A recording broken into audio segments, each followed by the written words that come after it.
yeah, go and celebrate. Naive, let me see a mountain, put it come away. So the girl will exercise, they look mad, this mountain. Wait for the camera. Me a bonbon? The bonbon hard for you, really bon. What? That's the sweetest part. I get Here, the bonbon. I'll take out a plate for you. Well, alright. This is how you just do cook up a village. Guys, scrape your pot. And I don't think this is... I believe in a cook up, down to the bonbon and all. Yes.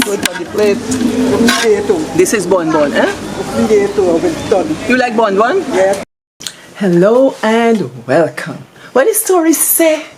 Are you coming and sit down? Yes, another story time. How is your week going? Well, I'm going to start a new week, so it's going to be kind of hectic. So I made a sit down and made some videos for you. So I hope you will enjoy. Yes, I'm going to tell you guys stories. What have you guys been eating recently? Well, I've been doing a whole lot of curry talk. Well, I ain't talking no more curry story, but talking Guyanese story, because these stories come to me as I'm eating or going out and doing different things. Yes, it's come just like that.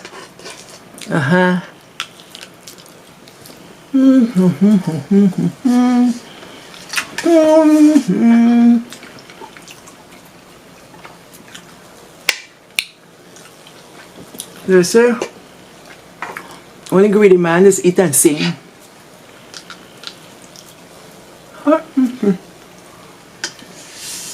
Yes,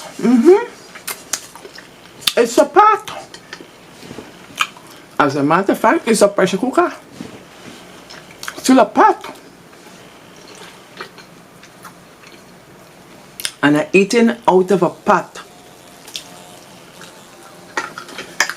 Y'all ever eat out of a pot?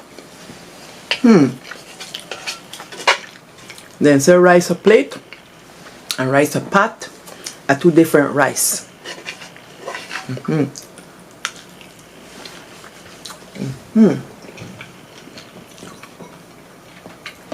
This food sweet. It's Corella from the garden with Dora tomatoes. I gotta drink some water, I think, before me choke. My people, why am I eating in front of y'all? The old people in my village say, young girls not supposed to eat out a pot. Tell me why. Yeah, know why?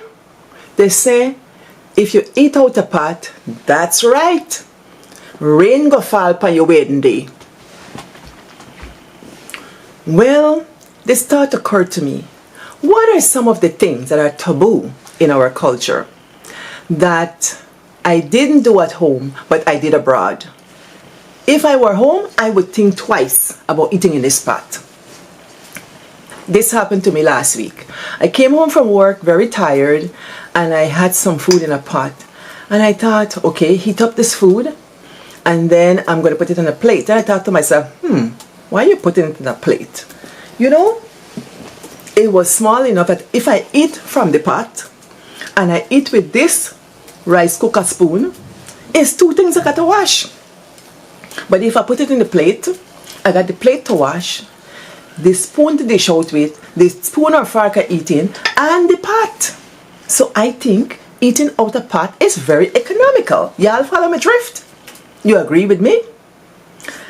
I cannot tell you where the old people get this idea that eating out a pot is not good, that rain go fall upon your wedding day. Where it come from? I don't know. It might have come up with some circumstances just purely coincidental, but that's what they tell young girls. And here again, follow the true line. They give you these instructions for wedding, for marriage. These are the things you were instructed on to preserve yourself for marriage. I tell y'all, we were raised to be married, right? So here I am eating up my pot, my corilla from my garden. and little piece chicken. The tomato come from my garden, the seasoning from my garden. And the chicken smell like when you used to eat when you're poor in the country. Because I just want the chicken for taste of the pot. I don't care for the big meat. So, I decided to challenge this story because of my travels and what I've seen. Here in Japan, we have a culture of eating from the pot. When you go to a potluck and you carry a pot of curry, you think they put it in a serving bowl? Oh no. When you put a pot of anything, they serve it in the pot. Well, you can rightfully say we're taking out the pot, eat in the pot. But they are dishes that you eat out of a pot. Shabu shabu.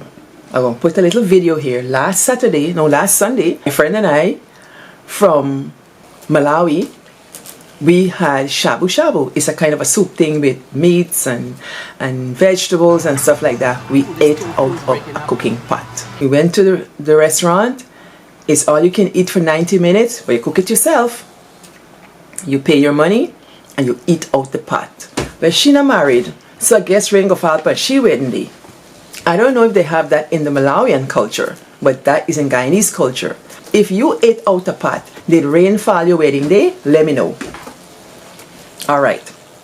They get a thing named Bimba. When you go to certain restaurants, I think it's Vietnamese. Can't remember.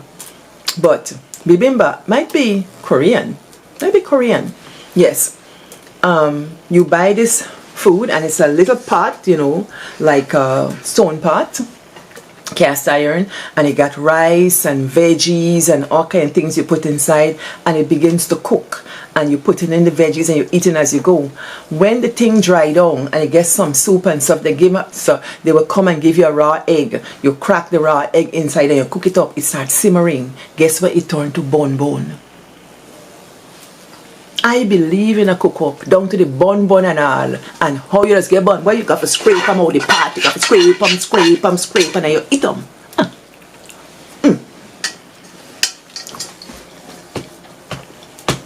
Yeah, if you eat one in plate. If you eat one in plate, I know what kind of guy needs to be. Can't. Bun, you have to eat out a pot. Them same old people. I'm going to tell you don't eat in pot for wedding day. I'm going to tell you get the bun. They are inconsistent in the story. So I challenge that taboo. I challenge it. So this brought me to the other part of my experience in my travels. So I ate nabe. Nabe is a Korean dish. You can have, no, I shouldn't say that. Nabe is a winter dish, fall dish, preferably to be eaten at that time. In summer, nah, it's too hot. It's a hot pot. It's more soupy. You get a base, you get the vegetables and the meat and whatever, you put them in. You can get your pak choy, dunk it in the hot water. If you want it quail, you eat it. If you want it well done, you eat it. However you want to eat it. Lovely, lovely, lovely. I love the kimchi nabe. Spicy and everything. When it dries down and eat out everything and all the juices come together at the end, you crack an egg in there and you let it turn to bun and you scrape and you eat. So I just talk about shabu shabu. All these dishes are one pot, hot pots. Now I started thinking about what else I was told about food that was sort of taboo, that you just don't do in Guyanese culture. So this one came to me. You know what I would tell you? You gotta eat food in certain order, or certain foods shouldn't come together.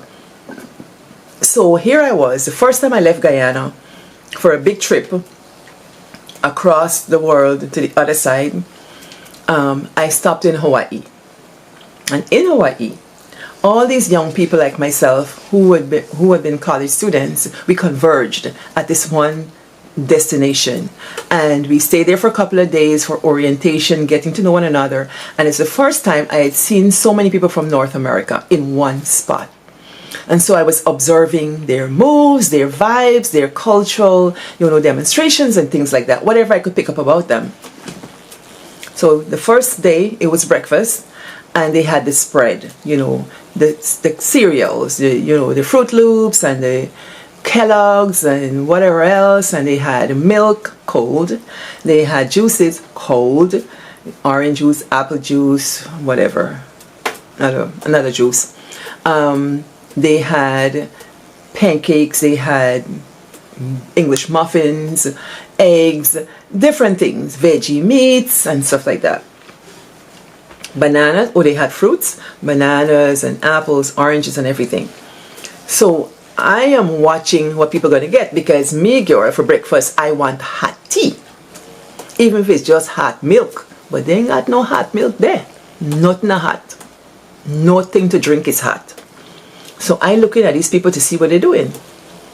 Then I see a thing that Guyanese don't do.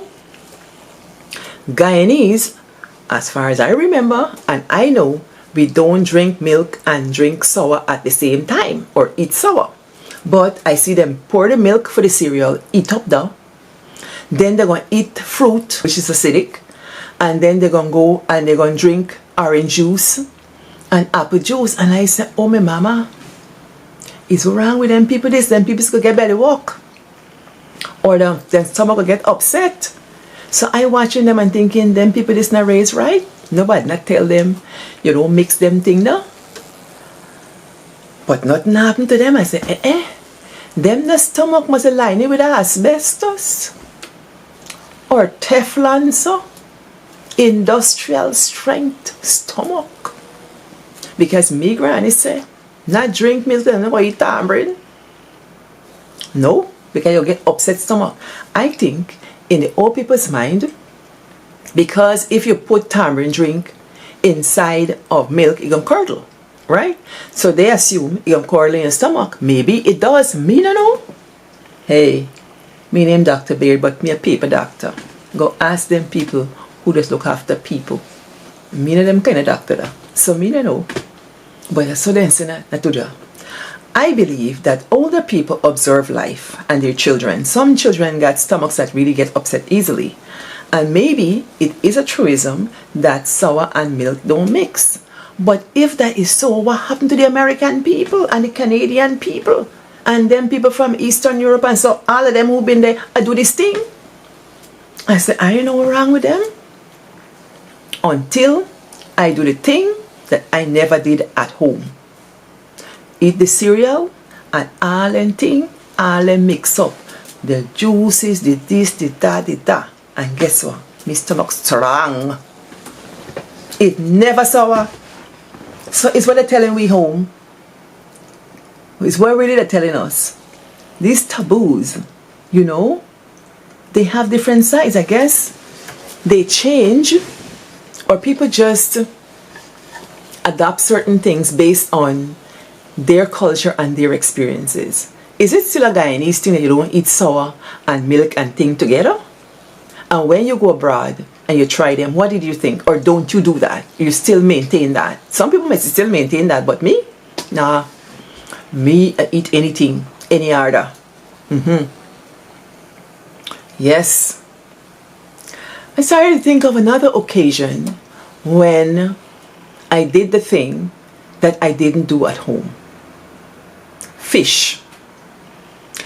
In Guyana, you got to clean the fish good. You got to scrape off the scales, cut the fins, scrape the head, clean the gills, cut down the middle by the backbone, scrape out all the bloody thing, dig out the guts, scrape it clean. You got to salt it, wash it in flour water, put water with flour, wash it for get out the rank. Yes. Then you got to cut it at the back and so slice. Then you pack it with salt and some black pepper. And you soak it down with Doro seasoning, the green seasoning and so. Because you got to cut out the rank. Well, I was of that opinion too. Because I was raised in that school of thought. That I should clean the fish so it don't smell fishy. Well, I take the self of mine to this place called Palau, where people live by the sea. The sea is their life. Seafood is their life. I watch men jump out a boat because they see a parrotfish in the water. You can see down the water. The water is pristine and Palau. You can be in the boat and see turtle and fish and everything like that inside. And I hear men start hollering, blah, blah, blah, blah, blah, blah. I said, what are they doing? They jump, they get the machete, they jump out the boat and they slap in the water with the machete. They line up and they slap in. They're running the fish into the beach because they see parrotfish.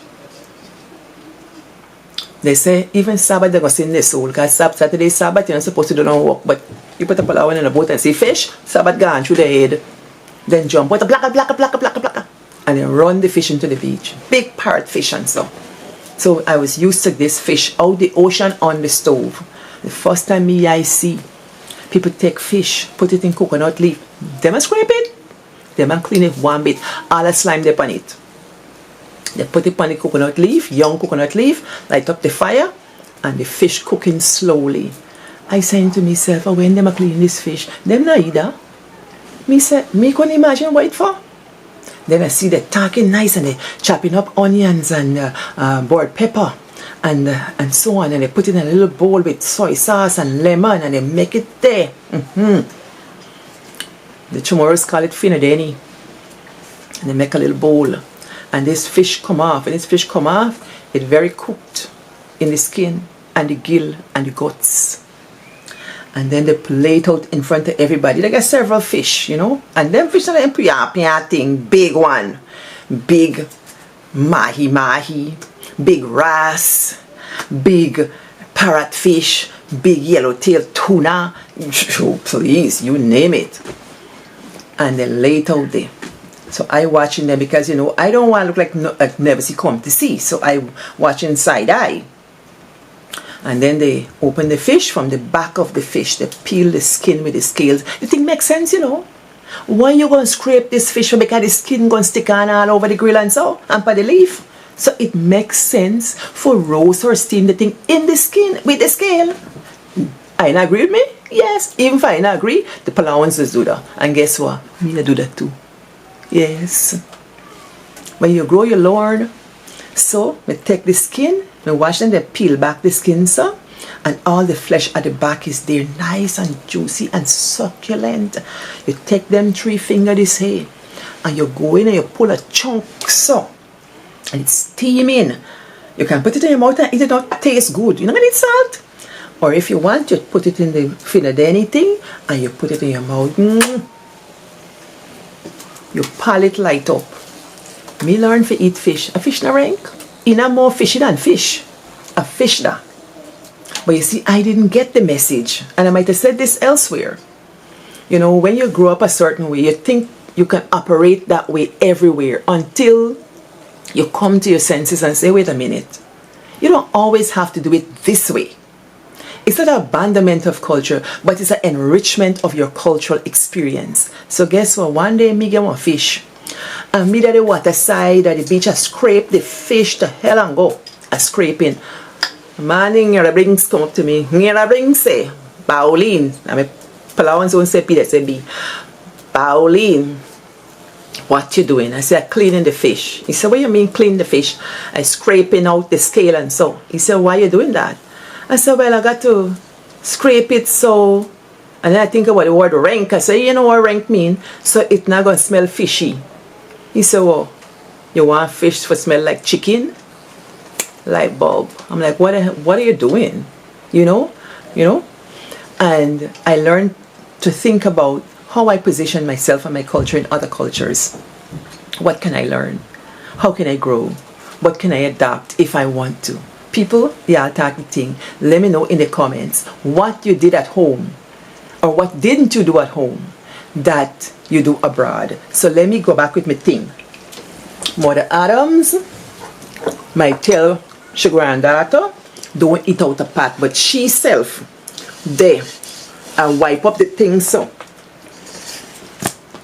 This thing bugs. Wipe up the thing so, the rice in the pot. She making turn up and eating. That is a mother's sacrifice. Yeah, this do that? Yeah, wow, good. And by the way, don't say I eat it with my hand.